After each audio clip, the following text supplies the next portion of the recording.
we're going to introduce our next group that's joining us today. This is going to be really a nice big block where we're going to get to meet some rangers, learn about a project that's so needed right now with what's happening with COVID-19, and get a chance to talk to some really fascinating people who are joining us today. So, the COVID-19 pandemic, it had a massive impact on tourism and travel. So these wilderness areas that are usually full of tourists and generating income, they were sitting empty, and so this left it open for wildlife crime to affect endangered animals. It left them really vulnerable. So Project Ranger is filling that critical gap in the wildlife monitoring, in the surveying, the anti-poaching operations of existing NGOs in Africa, and they're doing this through emergency fund supporting to those on the front lines of conservation. So supplementing budget deficits, funding salaries, training, making sure there's food for the rangers, that operations and wildlife monitoring can continue, and that the anti-poaching units can get out there. So what we're going to do today is spend some time meeting some of the members of Project Ranger today, and then of course hearing some stories from some of the rangers. So to get things started, I'm going to play a little video, and then we'll start bringing our speakers in with us.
All right, well, let's start introducing some of our panelists today, some of our members of Project Ranger. So I want to start off with Dereck and Beverly Joubert. So they're award-winning filmmakers, National Geographic explorers in residence, and wildlife conservationists.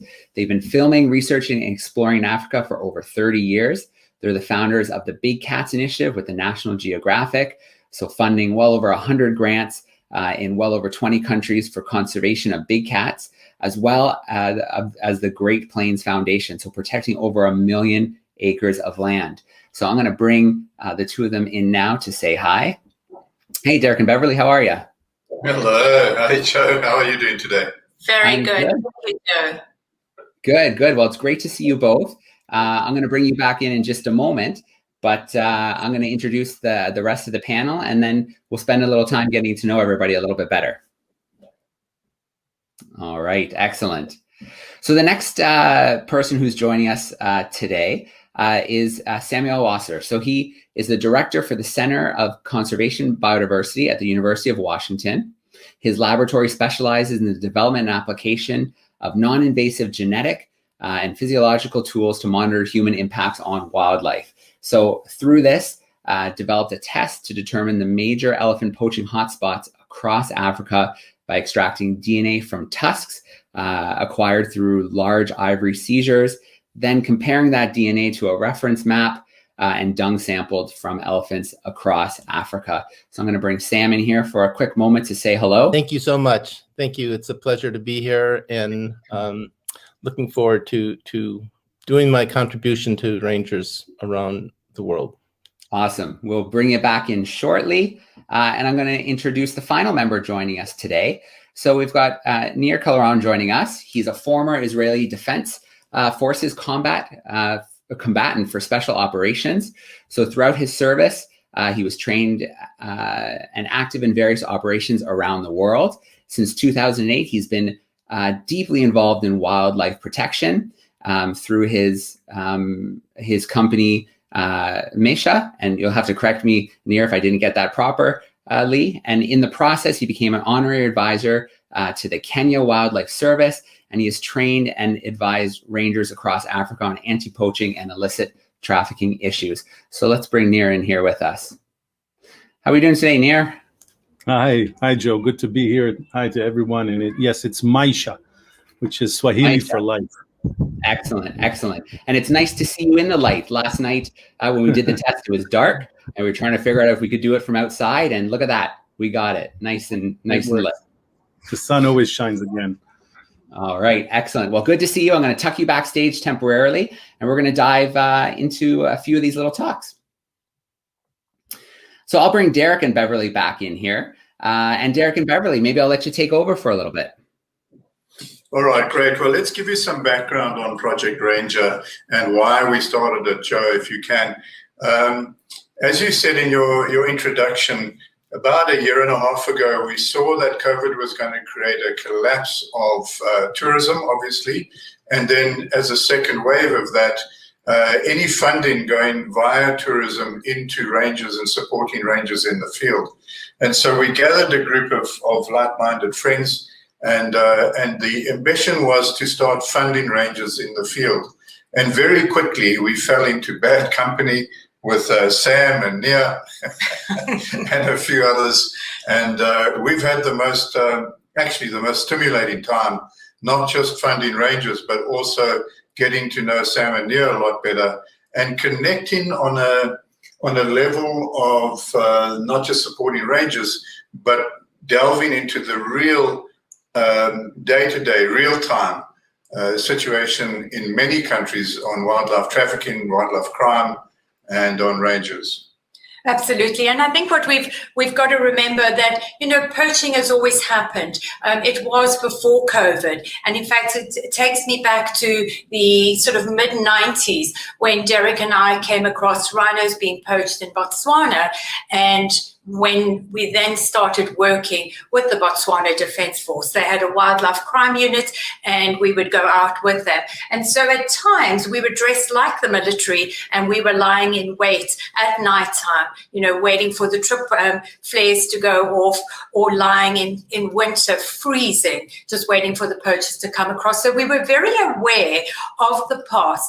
But this pandemic, with all the borders closed, we knew that it was going to escalate. And the sad thing, the escalation was not necessarily about only the iconic species, but it was bushmeat trade, and it was snaring, gin traps, circle traps, and of course that annihilates everything. It just wipes out right across every single species, and that sterilizes the land. So our biggest concern was, is there going to be anything left after the pandemic once borders are open? And so right now we are supporting in the field rangers right across Africa. We now are supporting 9 countries. And we have 16, individual groups that we're working with. And what's important about this, Joe, is that this is not just about conservation. It's really about the rangers and their welfare and keeping them in jobs and in full salaries. But it extends further than that, in that in most of the areas that we work in the proportion of breadwinner to dependents is about 1 to 7. And so we are also, by keeping these rangers in jobs, looking after 7 additional people back in their homes, in their villages. And so it's a massive community effort as well. And so I like the blend of both the conservation and the community here.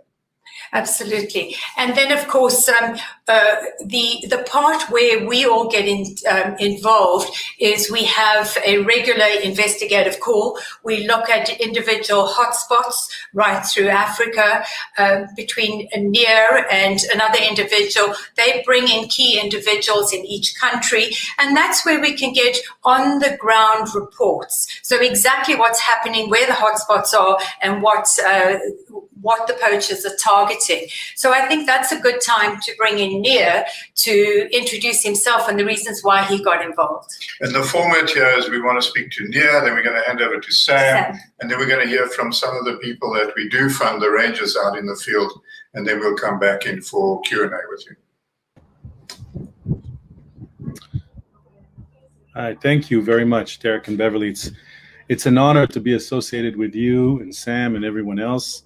And it's mostly an honor to support rangers. I actually got into this by mistake, like all good things.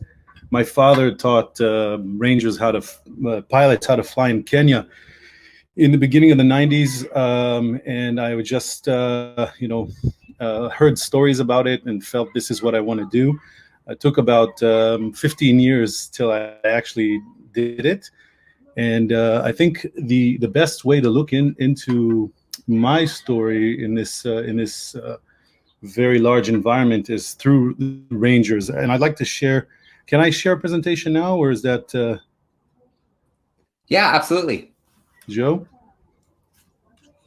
Yep. Very short one. Yep. Thank you.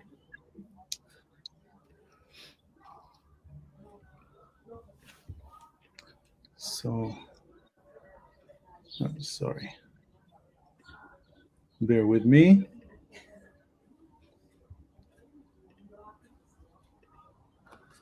Do you see my screen? I saw it the first time. Make sure that you pick that first option, entire screen. Click on the window that shows your screen, and then hit the share button. It should light up after you click that little window. There it is.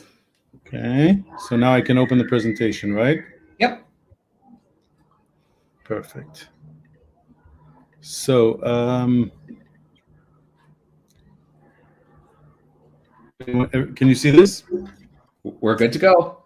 I hope I spelled that correctly, but Maisha means life. That's our company, and we salute rangers today. I wanted to speak about three individuals that kind of left a mark on me, and I'll run through them very quickly. This is Hagari.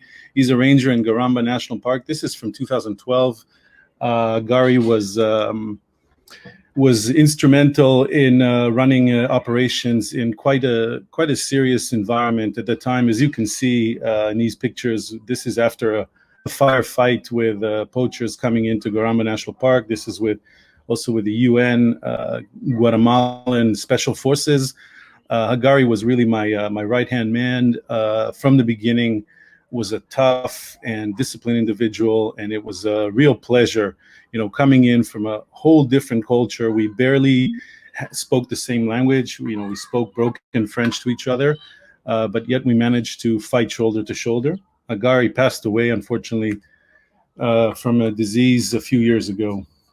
This is Christila from Lac-Tele from Congo. I think she's an excellent proof that women can do this job just like men, and frankly, even better. Christila was a trainee of ours in a very complicated area. Swampy area is in the northern Congolese parks. One park specifically called Lac-Tele. And she immediately was very, very good in training, excellent in leadership. And when we went out to the field in operations, she excelled. We actually, in those operations, we managed to arrest poachers and traffickers with ivory and AK-47, and she handled herself in these operations in the best way possible. And in fact, she got the highest grades in that training. This is her behind me. And it's a very, very complicated zone. She actually comes from the zone. It's another proof that, someone coming in from she was actually protecting her own land. And I think that's something that's very indicative of the rangers we work with.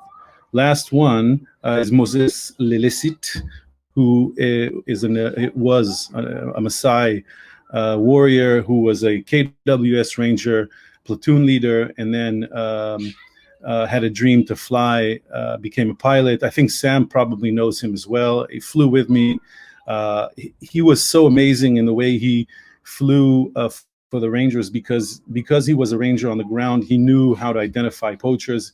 He would literally see a little bit of smoke somewhere in the bush and direct rangers to actual poachers. Unfortunately, Moses died in a plane accident. So these are kind of three different individuals that have left a very good mark on me. I've probably trained around 300 rangers in Africa throughout this last decade, and I always find it quite amazing to see how courageous and how connected they are to the ground. We all do this because we feel that we need to do this. This is our job, but with the rangers, I always found it's really their home. It's like they're protecting their own home. Lastly, I will say that the last year we're seeing effects of global warming, and I think it's very clear that it's here, and it's here in quite a serious way. And I think rangers are becoming more crucial and becoming really the combatants that are defending our future, this earth. So I think we should provide them with the best of the best, and we salute them today. So thank you very much. All right. Excellent. Nier, thank you so much for introducing us to those three brave individuals. And, I can see how they'd have an impact with their stories and their passion. I think it would be pretty hard not to be impacted. So thank you so much, Nier, for sharing their stories briefly with us today. Thank you. All right. Well, I'm going to slide over now and bring Sam in, and we'll give Sam some time to share the incredible work he's doing. So Sam, I'm going to bring you in. How are we doing, Sam? Good. I'm hoping I can share my screen. Here we go. Well, again, it is an absolute pleasure to be here and to be supporting rangers who have been so pivotal to protecting our wildlife around the world. I'm focusing mostly in Africa, as is Nier. We work closely together. And just to give you just a brief introduction to me, I started working in Tanzania, in southern Tanzania, and I was actually studying wild baboons. I ran a project there for 20 years, and it just so happened that I was in the largest poaching hotspot in Africa from 1979 to 1989, and wanted to figure out ways to help address this problem. And I was working in the Selous area, which is the largest protected area in Africa. And so the challenge of figuring out, how do you figure out where these poachers actually are? And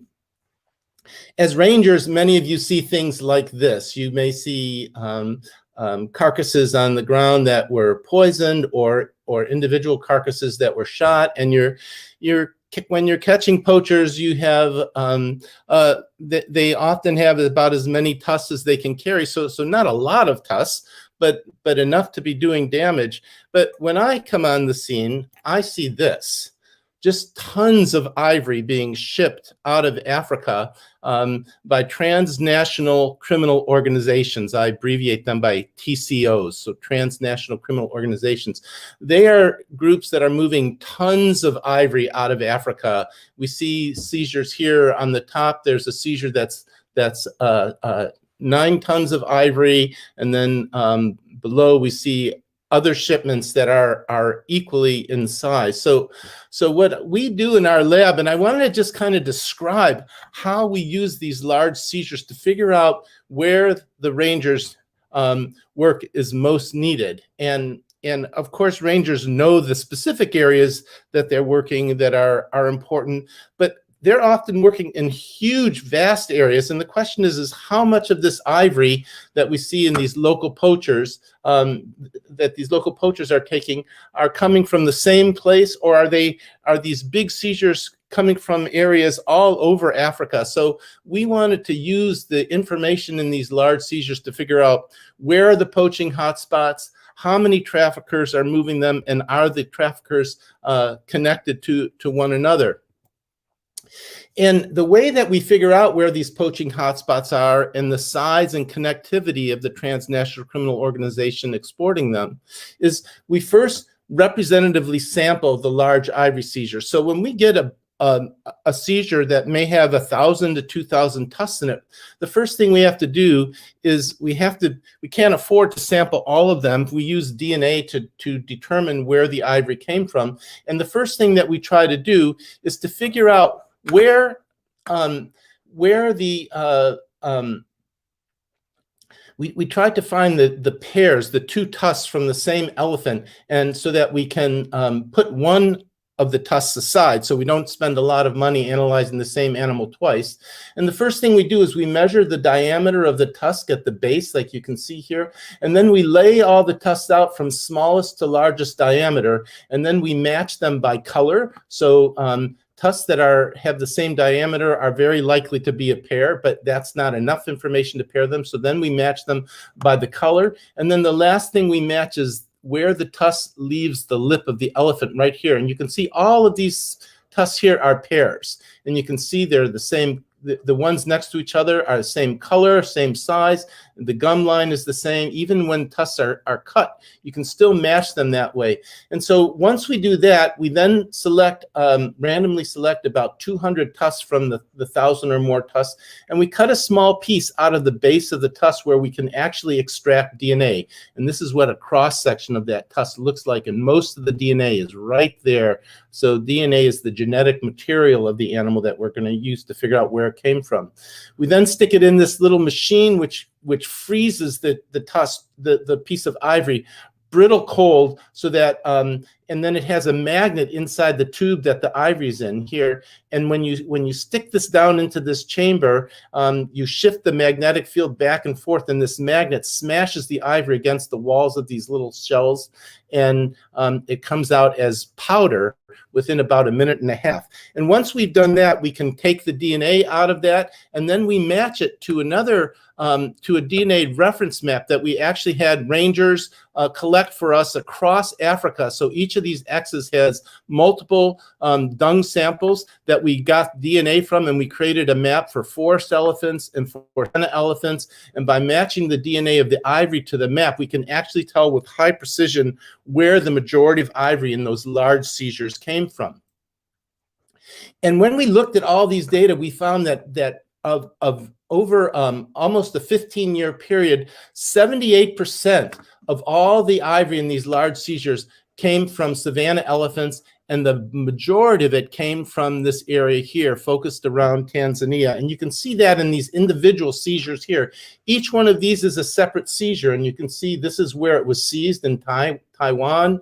This is when it was seized in July 2006. This is how much it weighed, 4.2 tons. And Tanzania is the country in brown here. And you can see how for all the way up to 2015, the ivory is pretty much concentrated around Tanzania, starting from southern Mozambique through Tanzania, and then into northern Mozambique through Tanzania into southern Kenya.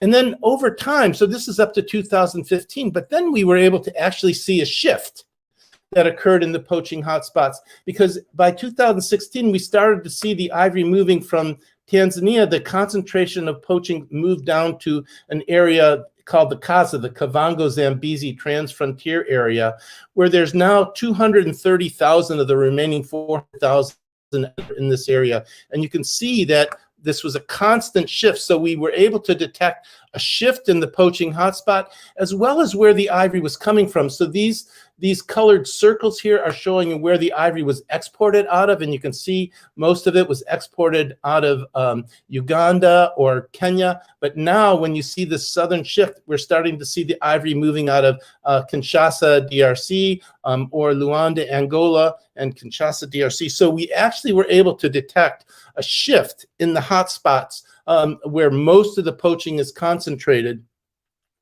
as well as where it was being exported out of Africa. And then 22% of the large ivory seizures was made up of forest elephants, mainly in this area here, which is the border area between Gabon, Republic of Congo, and Cameroon, with also bordering into CAR.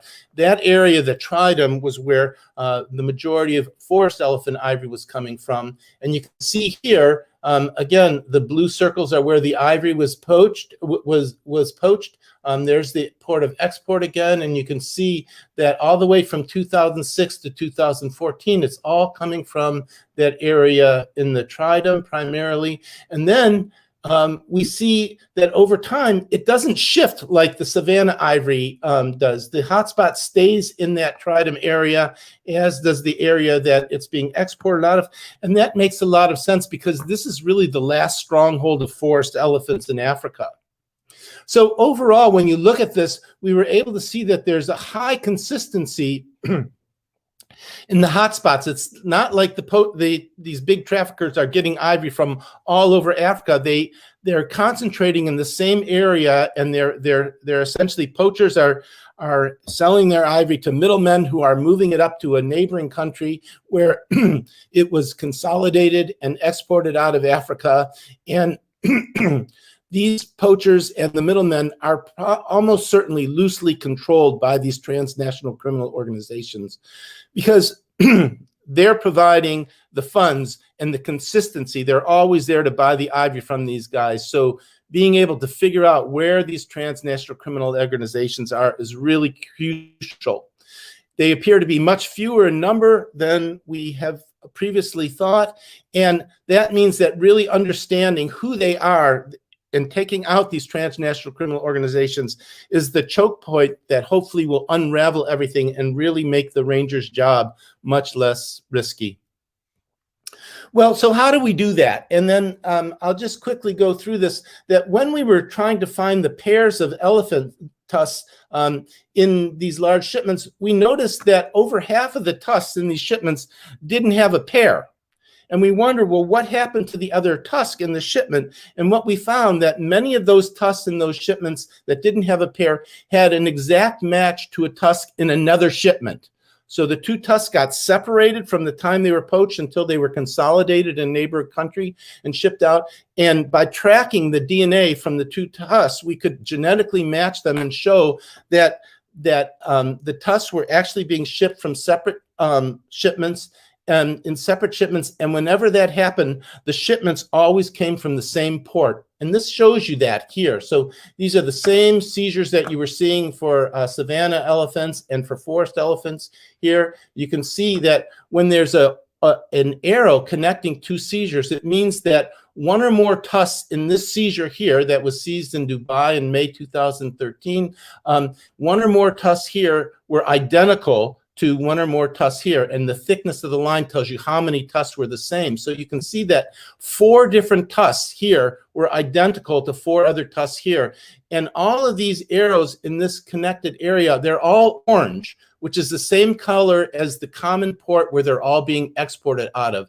And this showed us that by matching the tusks from the same elephant across shipments, that this is almost certainly the same trafficker moving all of these different shipments. We saw another one here, another combination of elephants being moved out of Uganda. Then in Entebbe, Uganda, you can see in the maroon color here, and lots of shared, 4 different tusks here, shared from this seizure to this seizure, 2 from this seizure to this seizure.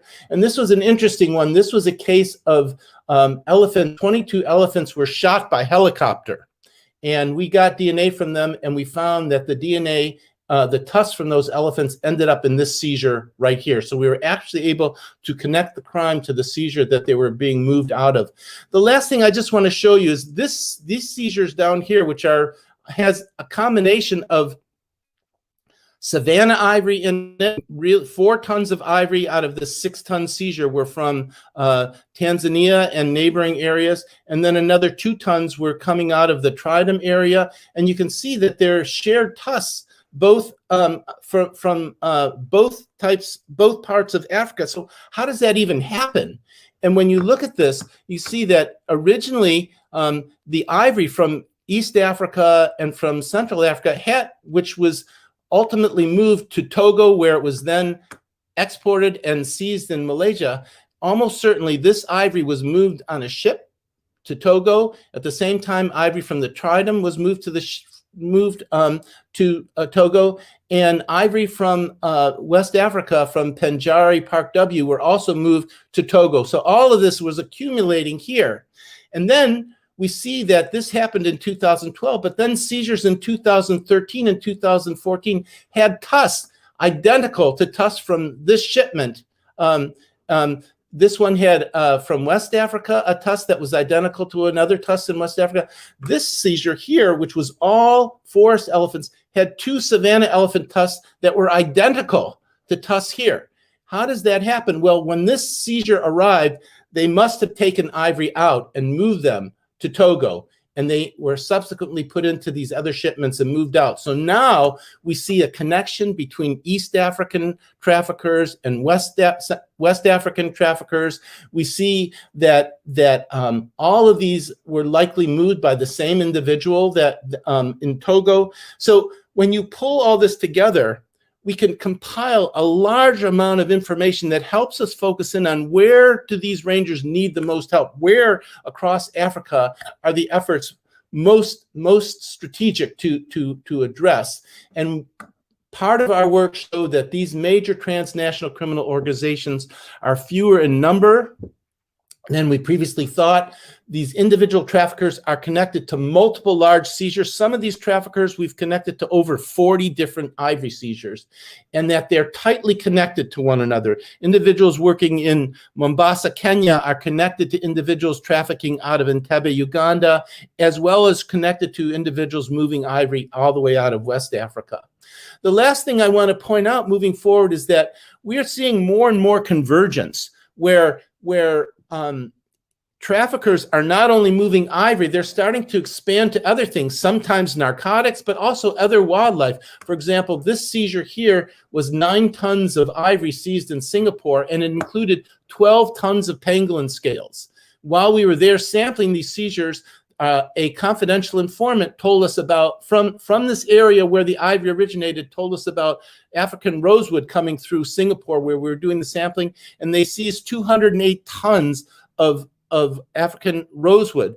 And indeed, very often we find all 3 of these products move together. So now we're doing the same kind of work that we do with ivory, being able to track the origin and the connectivity of the traffickers, to also include these other large shipments of wildlife and timber that are moved together so that we can collectively understand the strategy these transnational criminal organizations are using. So I just want to end by thanking you all and thanking the many countries that have helped us giving us access to their seizures. And I mostly want to thank all of the rangers that are doing the groundbreaking work to address this problem on the ground. So thank you very much. Awesome. Thank you so much, Sam. That's absolutely fascinating, that detective work, that able to track, see how it moves, find the ports where it's moving, and figure out that it really isn't as large a group of individuals as maybe thought it was before. So I can see how that could be a critical piece for kind of breaking up some of these groups and figuring out where things are going. So thanks so much, Sam. Thank you. All right. So I'm going to bring Dereck and Beverly back in because we're going to spend a little time now getting to know some of the rangers. Absolutely, Joe. And again, thank you, Sam. Thank you, Nier. I hope that we'll have a chance for everybody add questions for some answers later on. Joe, one of the important things about what we've just heard here is that, in particular for rangers, is that on one side we've got security and training, and without making sure that the field troops are well trained and have all the elements that they need to secure themselves, we'd be throwing them under the bus. And on the other side, feeding them with information. So the information that you just saw from Sam is critical, and to have these two sides of the coin talking to each other, Sam talking to Nier, and getting out to the rangers, is the best way for everybody to be armed with knowledge and physically armed. But also, what we've just heard here is the perfect ingredients in making sure that these rangers are protected. And in many ways, Project Ranger could be called Protecting Rangers.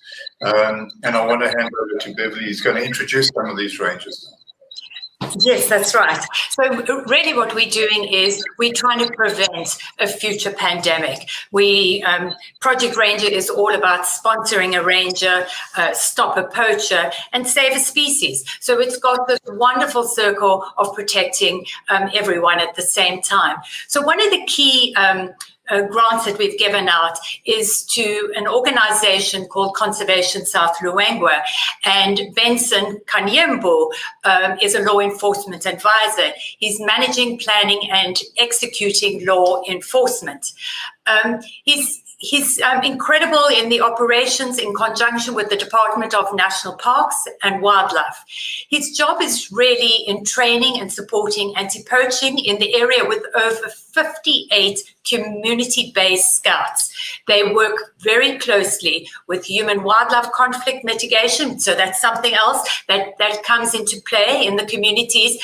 But he is a passionate conservationist. So we're very pleased to invite him to speak to us. He'll be speaking to us from Zambia, and over to Benson.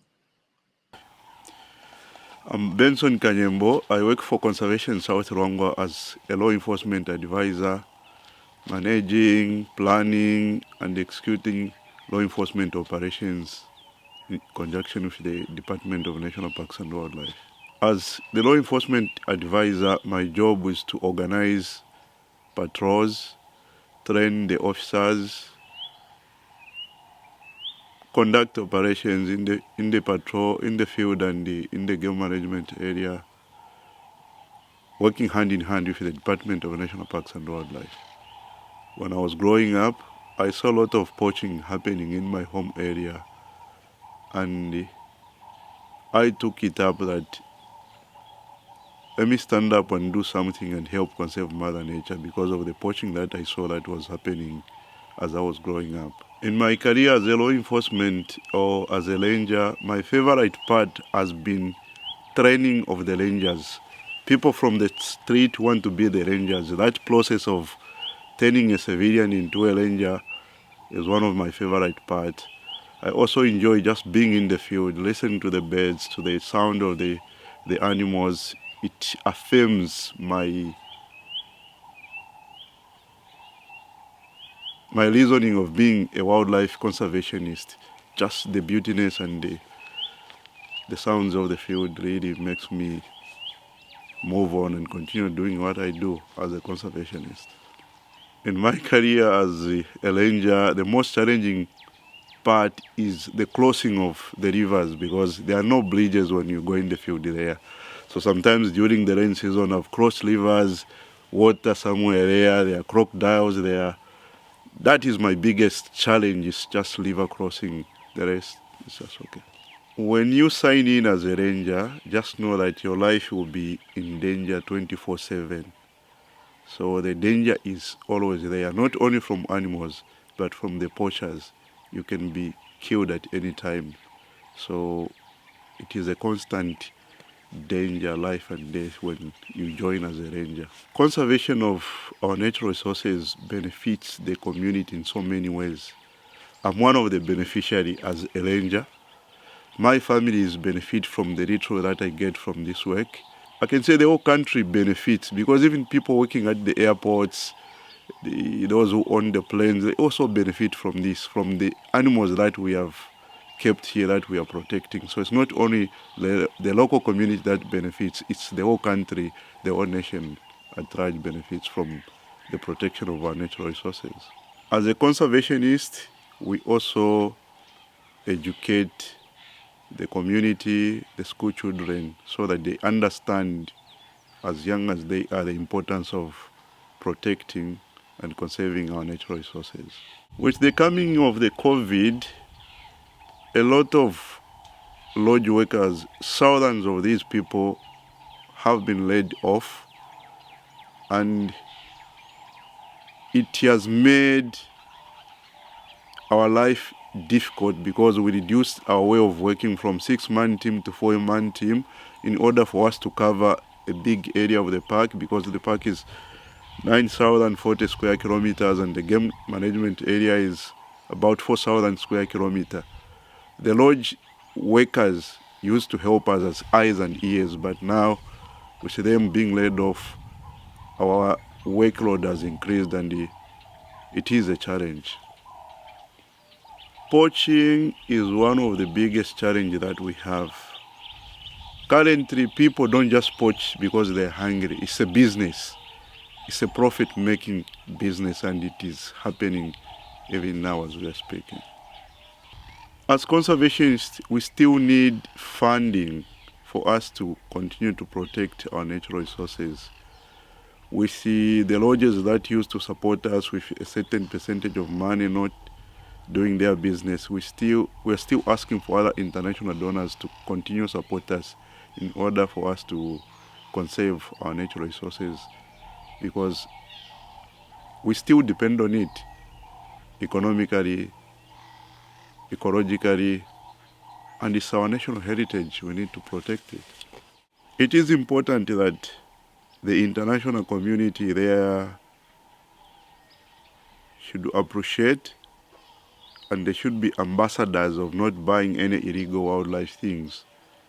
We still need to work together to scale down the market, because as long as there is a market, the poaching, the illegal business will still go up. It's important that we protect our natural resources because we are part of the ecosystem, and whatever we do against Mother Nature will come back to us. Thank you.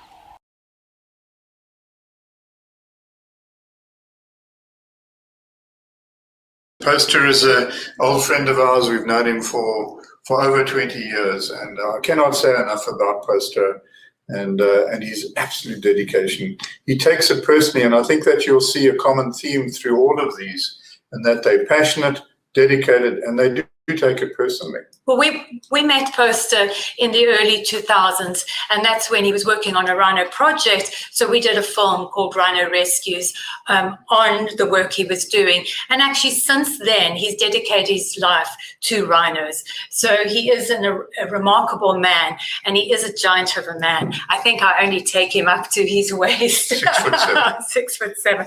My name is Mpo Lobelo. I'm working on Rhinos Without Borders in the field. I'm senior ranger who is in charge. I've got 14 guys. I'm working with them out there in the field to make sure we save in this species from poaching, the rhinos from poaching. A rhino for me, it's meaning a lot. You know, first when I come across the corner, my heart breaks like a boom. And it's like wow. And every day when I come across rhino, for me it's like something new in my life. So, and rhino is so special to me. It's part of my family. And I tell you, we are human beings, but the way how we look at the animals, we look at it in different way. But me with the rhinos, how we connect, it's something else. I'll tell you why. I remember the date and the time when the first rhino was born since I started the project till now. So you can see the connect between me and the rhinos. So I love rhinos. They make me what I am. And from non-education to where I am now so that I can communicate with the lovely guests. They're visiting our country and they come and see what I've been doing here. The English I speak, I learn from rhinos because I meet the guests. They ask me a lot of questions on what I've been doing. So there is a life behind the rhinos. But the message I can say to the new generation is, never mind, even though you didn't go further with education, but if you choose something you have got passionate with, at the end of the day, passionate pays at the end. I approach Rhinos Without Borders, then I sit down with them, say, I'm more interested on the project. They say, you know why? You know how to deal with the rhinos, so you are more welcome to join us. Then that's the time when I join Rhinos Without Borders. So I'm growing with this project and my life is changed and everything, background of in terms of my family, my kids, I managed to send my kids at the school, so they're doing very well. My wife, she's happy. So I'm back again, back in the field. So I work in the field and also same time work in the office. To move the rhino from the area to another area, and it's a lot of hard work. And you need more experienced guys, like the best vet, and then the best team, they're doing the operation, and the best driver. And you have to have one guy who communicating with the rest of the team.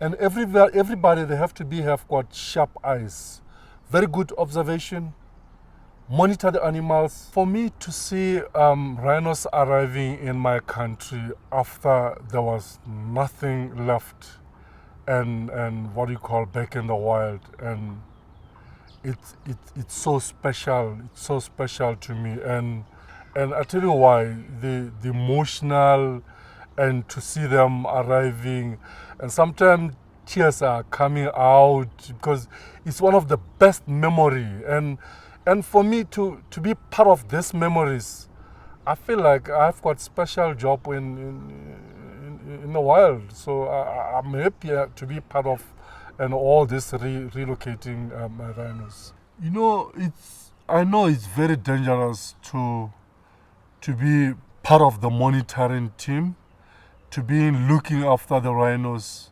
whereby it's one of endangered species, and everybody they're looking, or the poachers they're after the rhino horns.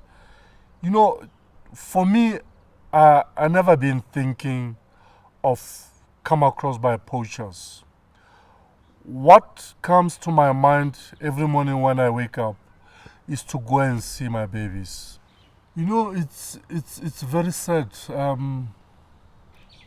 to lose a rhino, and we know it will happen sometimes in the future, but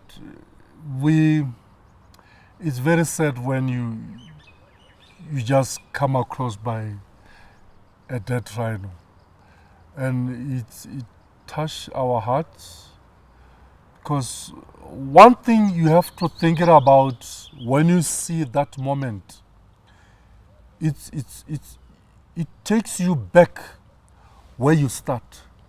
Because remember, first you are the one who receiving these animals from the high risk area to the safe area. Then you're doing a monitoring. Then the animals give a birth. Then you keep on doing monitoring, seeing them. Sometimes you find them in the open area. You spend much time if you can with the animals. And sometimes you'll find them wallowing in the mud. That's part of the memory. And sometimes you just find them grazing and the wind favoring you and the animals come towards you. You'll concentrate on watching the animals until the animals get close to you. And then you make a move so that he can see you are there. You'll turn around and then run, and then turn around and look at you. It's like, okay, disturbance a little bit, then walk free, walk away from you. And the same animals, for example, you spend 10 years with the animals, and then you bump on the dead same animals. So it's scary, it's shocked, and sometimes you feel like, okay, you're dead too, you're not alive, because you're part of those species. And you end up and feel like, okay, it's part of my family.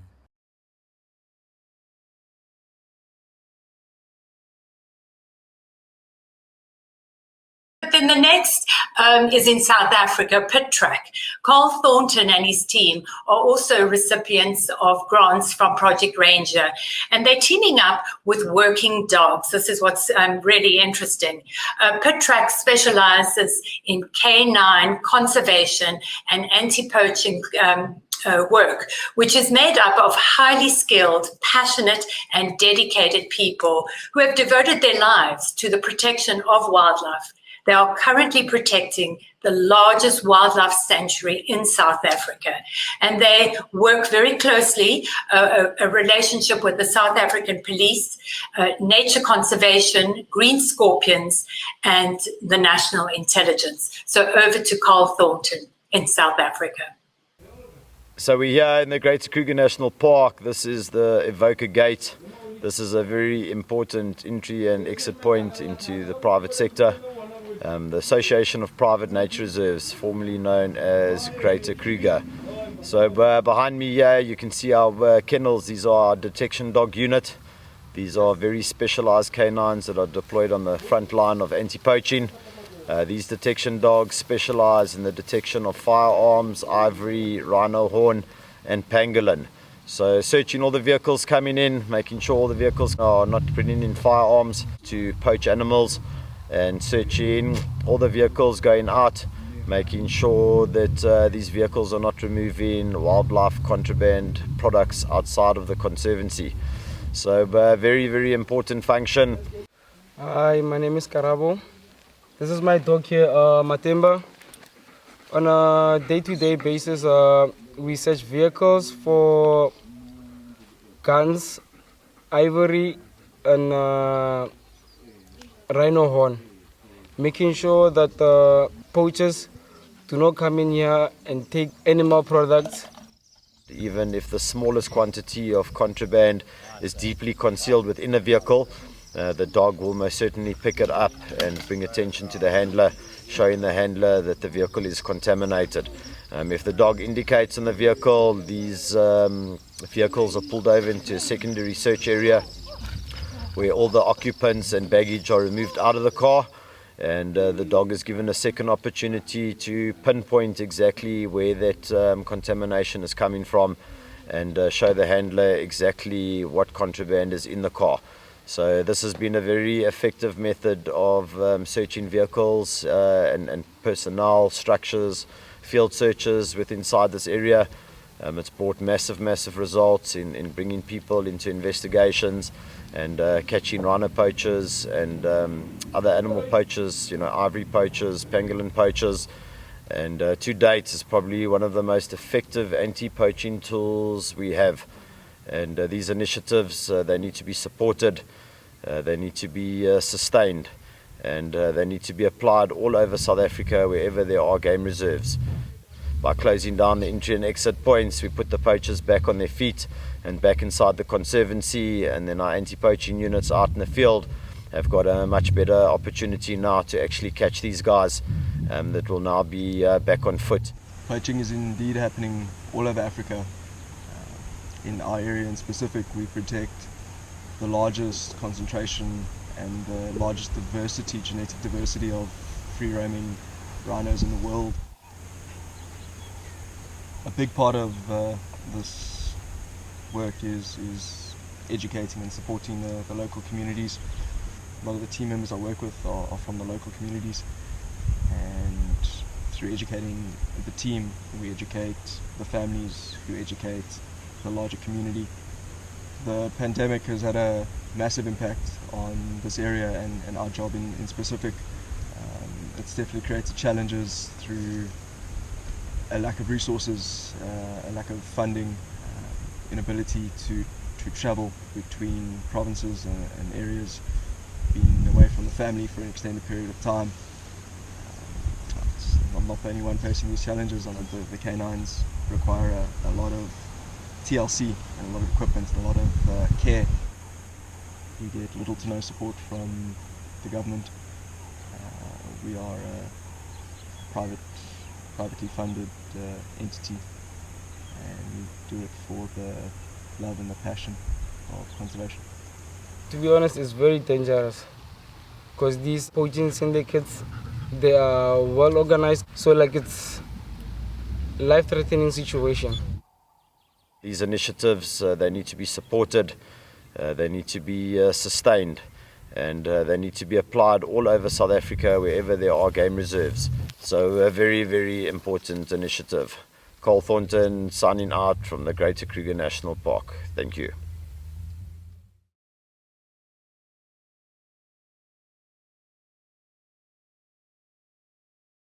Well, there you go, cool. So yeah, that's PitTrack, and through Project Ranger, I think we've funded them a couple of times now, and we'll continue to fund them. They need much, much more. We're finding, as everybody else is, and Nier can talk to this as well, and Sam, but the dogs, the canine units are very, very effective. Absolutely phenomenal work. So the next person is going to be speaking to us from Zambia. His name is Julius Matendi, and he works for Conservation Lower Zambezi. And they work very closely assisting the national parks and wildlife. In their mandate to protect the wildlife by providing technical and logistical support, training anti-poaching patrols, and the support of several community scout units, including an all-female unit.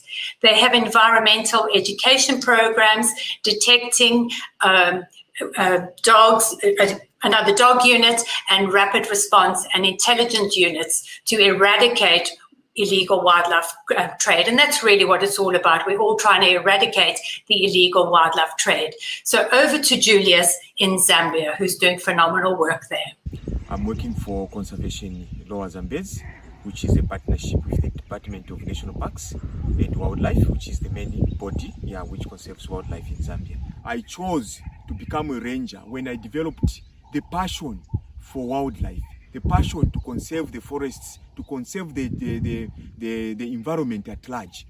I fall under the RRIU, and our work is to make sure that we are both proactive and reactive.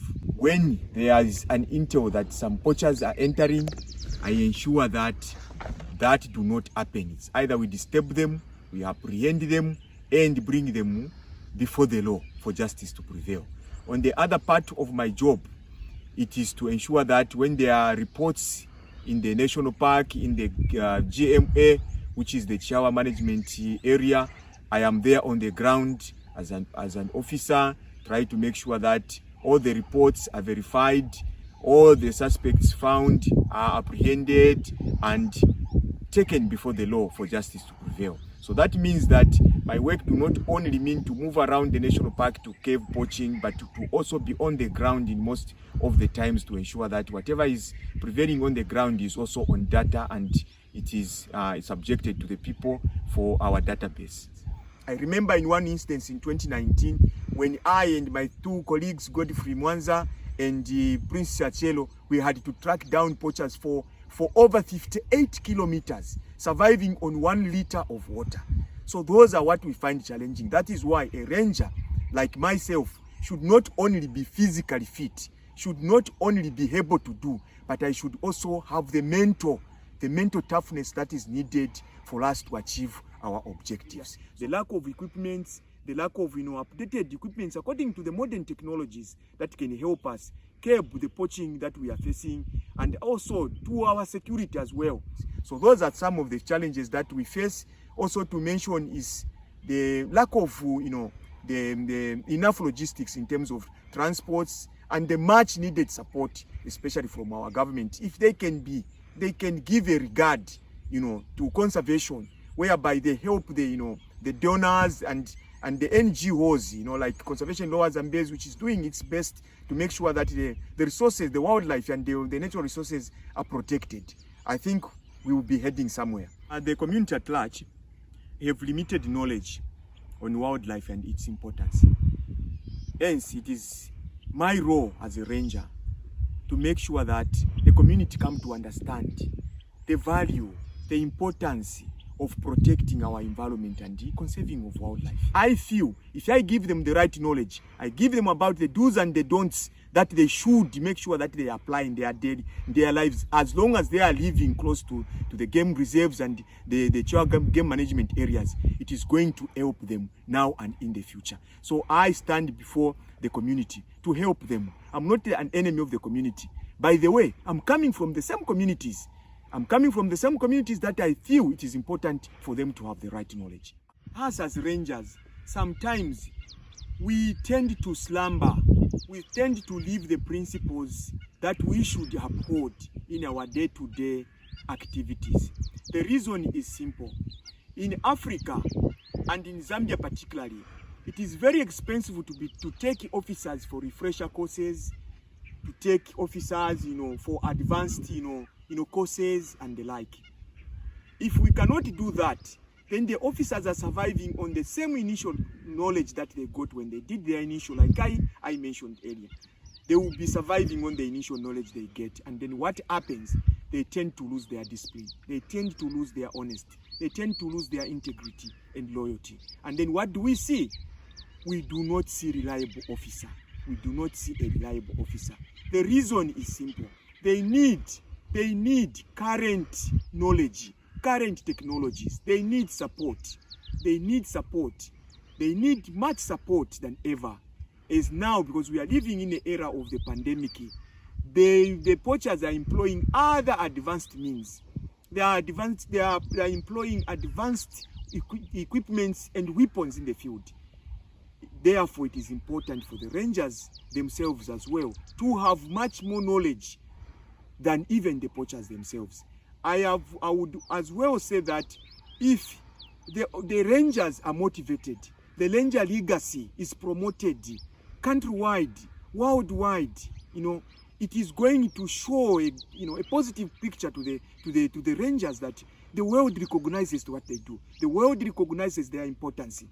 And if they come to realize that, it gives them the morale, it gives them that spirit of wanting to do even more, because they know the world is not just looking at what they are doing as just something like, part of their work, or maybe they chose, no, but because they have a passion. They are saving the wildlife, not only for their own interest, but for the future generation, the country and the world at large. I feel that it is time that we should uphold and lift and motivate the rangers, because that will impact positively on their day-to-day duties.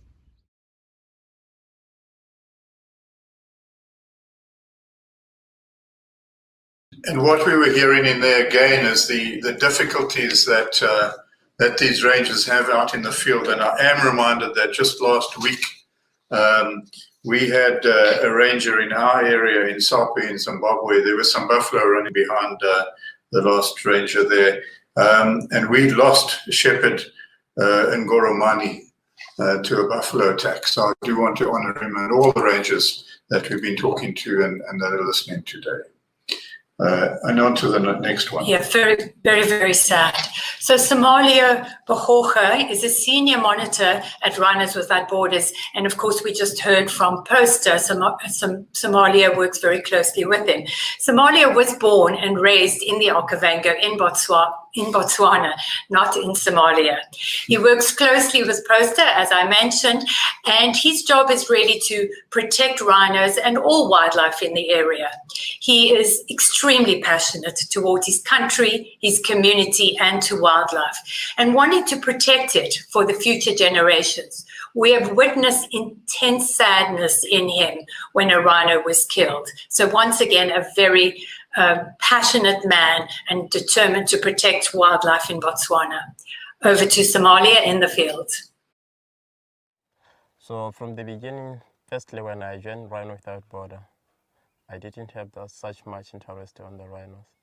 because from school I did management, so I was interested in go ahead with management. So when I came to meet Poster, he told me more about rhinos and how they are threatened and what is happening now, and he need more help, especially from the youth, who are the future for the future generation. So he want to build up people who will take over when he's gone or he leaves for us. So that's when I come with the interest of taking over from Poster, from where he left, until for my grandchild to come. Because nowadays we face our forefathers, they used to tell us history about rhinos. They said there used to be some rhinos, but when we ask what happened to the rhinos, no one have the answer. They just told us there used to be some rhinos. But some say people from outside the country come with some rifles. They give them rifles, then say, do this for me, then I will give you more rifles, just for them. What their benefit was just to kill, then get the meat, then the foreigners take the horns out. So now I'm here to reintroduce them back to the area for them to be here forever.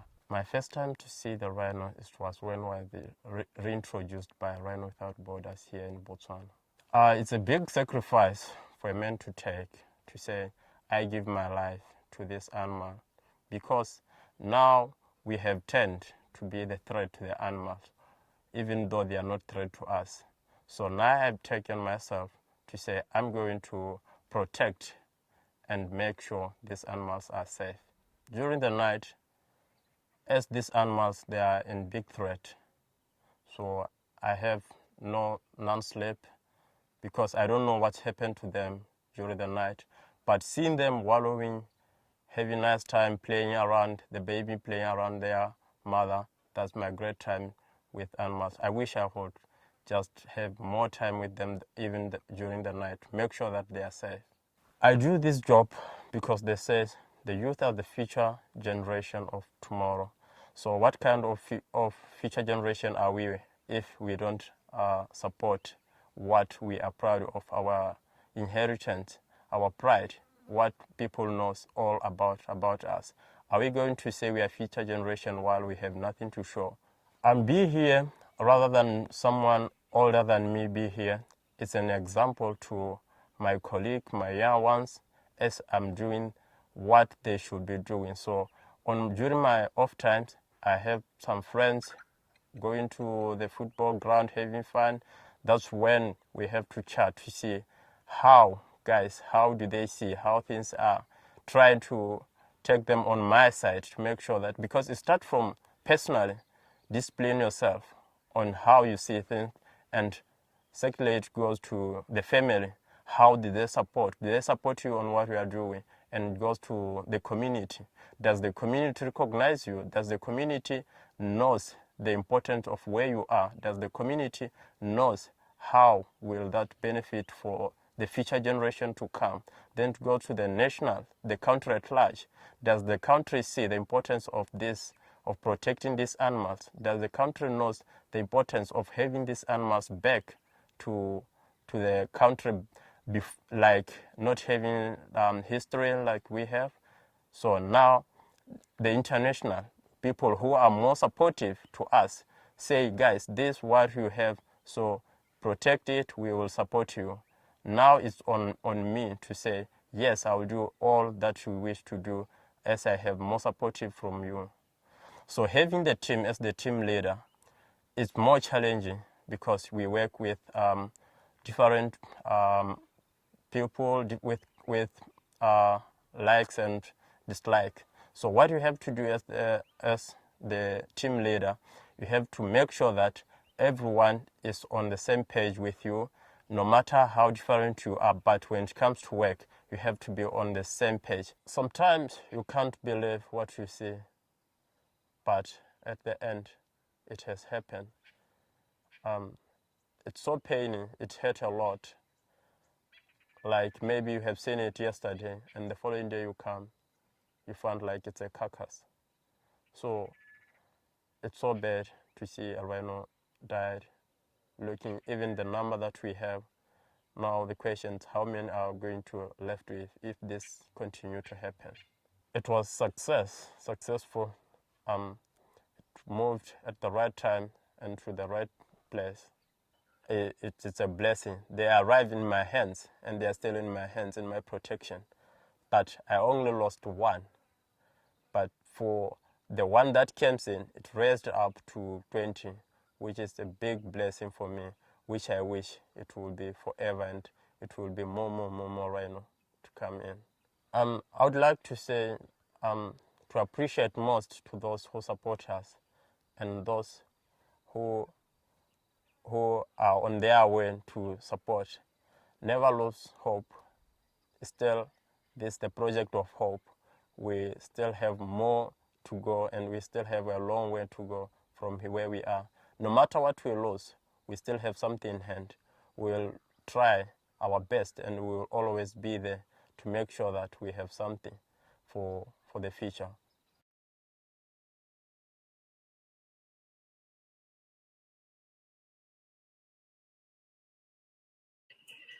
So after Somalia, and I'm aware of time, we're going on to Musa. Is a community ranger at Sorala in Kenya. Sorala is a community-based and community-driven land trust established in 2004 to unite 16 Maasai communities in the management and security of the land. It is based on the Maasai cultural concept of our land, our common identity, our common pride, and our good stewardship. Over to Musa in the field. My name is Musa Moloi. I'm a community ranger. I work with Soralo, Kenya. I'm the in charge of a section here.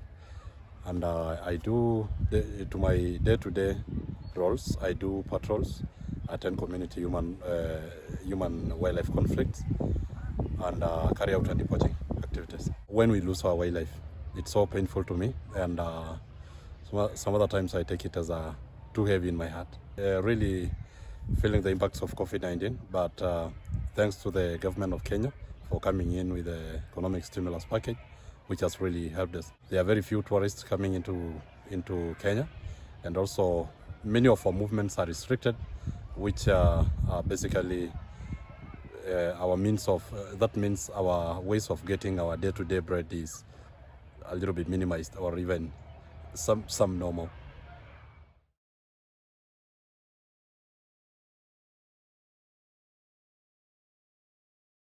Julius works for the Uganda Conservation Foundation, and it's all about dedication to protecting Uganda's national parks and conservancies.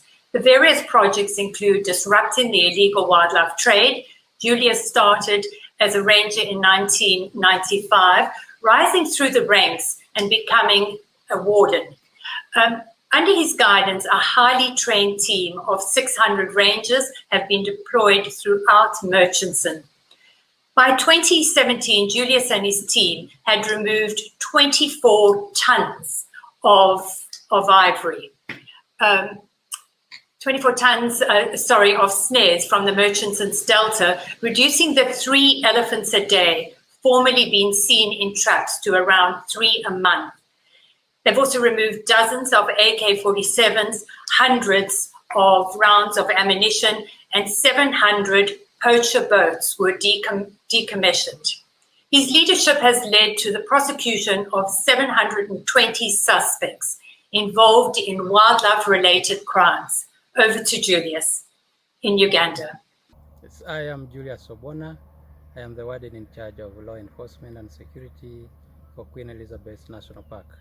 I must say thanks to Project Ranger through UCF that they have been able to support our operations. They have supported us in a number of areas. They have supported our food rations for operations. They have supported us with fuel for operations. They supported us with spares for vehicles like tires.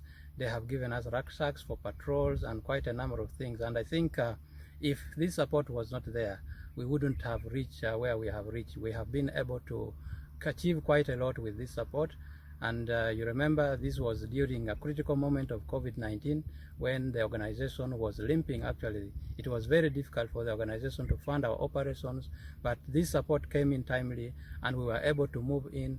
And I think going forward, we are going to be able to sustain our operations. I like moving out in the fields with rangers on patrols, doing patrols together with them, talking to communities, educating them about importance of conservation and seeing them change. That's what I like most in the job. And when I see the creatures that we are protecting, when I see a clean environment, when I see the importance of these resources, I feel motivated. It's challenging and sometimes dangerous, especially when you have to deal with situations where you are meeting with armed poachers, that you have to face them. You know that that is a dangerous situation, that you have to make sure you neutralize them and secure the rifles and everything that they come with. Sometimes you have attacks from the animals themselves that you're protecting. Sometimes the communities themselves fight against you because of this. Those are some of the dangers that we go through in conservation as rangers. And everybody is happy about the support that you are giving us, and everybody is happy about the impact that the support is showing conservation. And we must say thank you, and thank you for supporting us.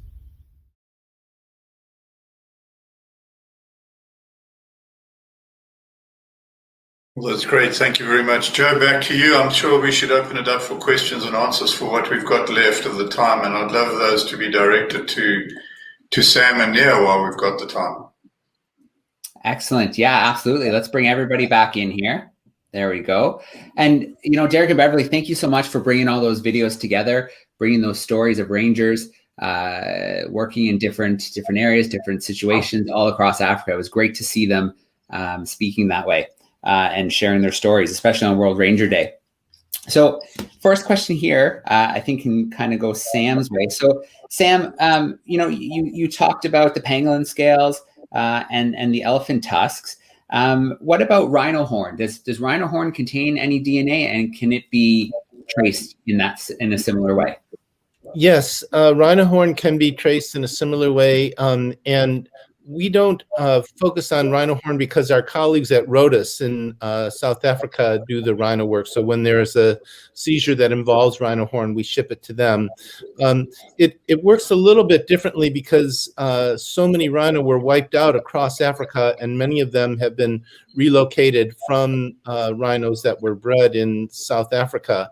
So rather than trying to figure out comparing the DNA to a big reference map like we do, where the rhinos might have come from, they actually try to get DNA from every individual rhino, and when there is a horn, try to match the DNA to that individual rhino, like we're doing in these large ivory seizures. So yes, very much a part of it.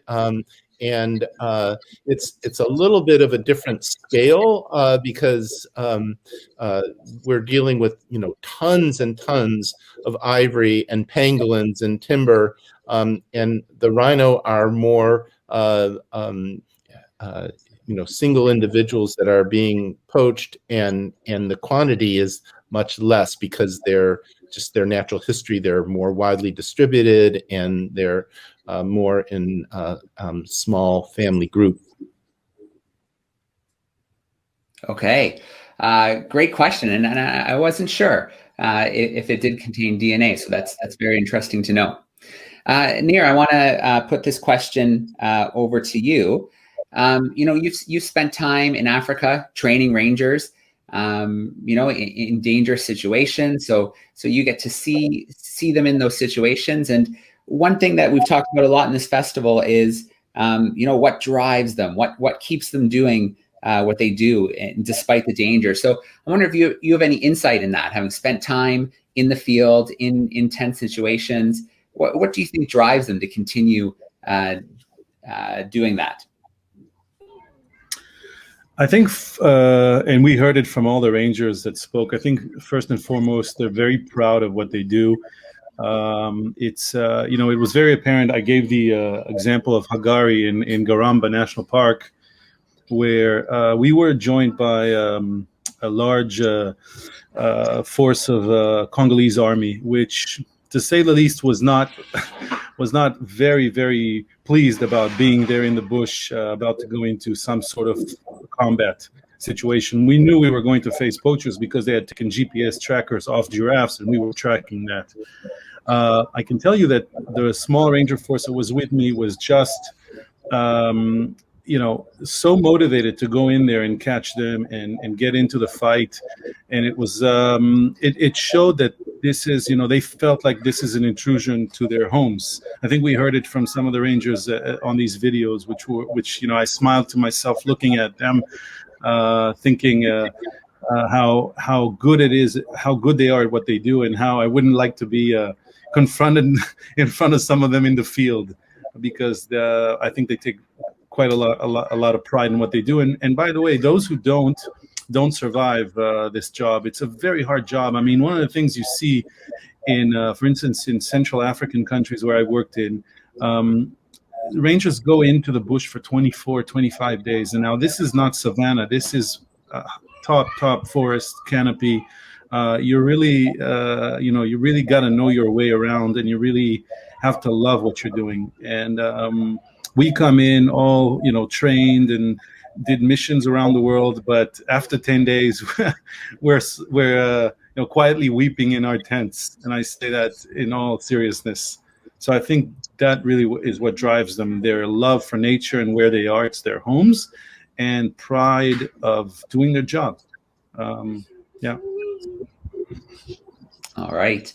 So Sam, a question for you. Those large seizures of tusks are pretty hard to look at. Those large seizures of pangolin, and I'm wondering, how does that impact the rangers? How do they, deal with seeing large seizures like that in quantities like that? How does it impact them? Well, I don't think that the rangers aren't seeing those large seizures. It's very different, and we're kind of one step removed from what we're doing. The rangers, though, they are seeing the animals on the ground on a daily basis, and as we've seen from many of the rangers that have spoken today, they're bonded to their wildlife. They love what they do, and they love the animals. So a loss is like losing another loved one, like your dog or even a family member. And so it's a different scale. And when we see these large seizures, I can just imagine how they must feel. Sometimes you get a seizure that has 1,000 tusks, and most of the tusks are small. And you're thinking that not only are they killing the adults, but they're killing very young ones. And all of those things are just a heartbreak. And so it's a different sadness. But the rangers are feeling it most deeply, and we are really committed to help figure out where the rangers are being most impacted. Yeah, absolutely. All right. Well, Dereck and Beverly, we're getting close to the end of our session today. What a great session! A triple header with so many amazing stories to be told and shared. So, I'd like to give you kind of the last word. To talk a little bit about Project Ranger, and we can wrap up with the final little clip. Well, just one thing from me, then I'll hand over to Beverly. But it's interesting, Joe. Nier, Sam and I were talking about this earlier in the week. And one thing that's very, very often forgotten, and Nier pointed it out, was that quite often the national parks or protected areas, open areas in any country, is where major criminal insurgents and terrorism sneaks in. And so quite often the rangers, anti-poaching forces are in that front line, early position, and very exposed to highly trained and well-armed people that are not always there for the wildlife, but they're coming in to undermine and destabilize the country. And so hats off to them for standing out there, not just for the wildlife, but for some of those incidents as well. And we heard from every single ranger that it is dangerous work. Obviously, as Dereck mentioned, Shepherd in Sarpi lost his life, but he lost his life to a buffalo. But many have to understand wildlife in a way so that they are going to be safe. But then, of course, all the insurgents coming in. And if we we've done the stats and we understand that there are 40,000 rangers right through Africa. Through the pandemic, more than half of them were furloughed or retrenched. So that is a phenomenal amount. And for them and us to try and reach 40,000 is almost impossible right now, because governments and organizations are all focusing on communities, on health, and on getting vaccinations because of the pandemic. So for us, the hardest job is how do we raise enough funds to keep a ranger in the field for a whole year. And we've estimated that it's around 6,000 per year or 500 per month, just to keep the rangers there in the field and continue the frontline working. So really boots on the ground. So what we're doing, we realize could be seen as a drop in the ocean. But it is important for us not to lose hope and to continue. And a huge thank you to all those rangers that are out there, all those that are receiving grants from us already. We saw in the early days that many of them had stopped working, and as soon as we got the money out to them, they were out there catching giraffe poachers, and they were stopping major fires, and they were stopping all the snares and collecting snares. So a huge amount of effort is going out, and a huge congratulations to them. And we really do hope and pray that they stay safe. Thank you, Joe. Sorry, Beverly. And what we want to announce really, Joe, is that while we thought that Project Ranger was going to be an emergency intervention just for the period of COVID, clearly there's work to be done. And so we're going to be continuing and extending our effort in Project Ranger indefinitely. Amazing. Yeah, thank you so much for the work that you're doing. You're right. There is so much to be done, so much that rangers need. And so great to hear that Project Ranger is just ramping up and will keep going strong. I'd like to bring Nier and Sam in one more time to give a big shout out. So this is a great event too, because it spanned 3 continents. So that's pretty cool that technology can bring us all together for something like this. So Sam and Nier, are so great to have you join us, hear your perspectives and your experiences working in that illegal wildlife trade and working with rangers. Thank you. And it's a pleasure working with everyone here. It's such a great complementary team, and it's really been a joy. So thank you. Thank you. From my end as well. Thank you. Excellent. Well, we'll wrap up today with the final video. So again, thanks to the team from Project Ranger for joining us today. And let's leave with a final video clip. Good. Thank you, Joe.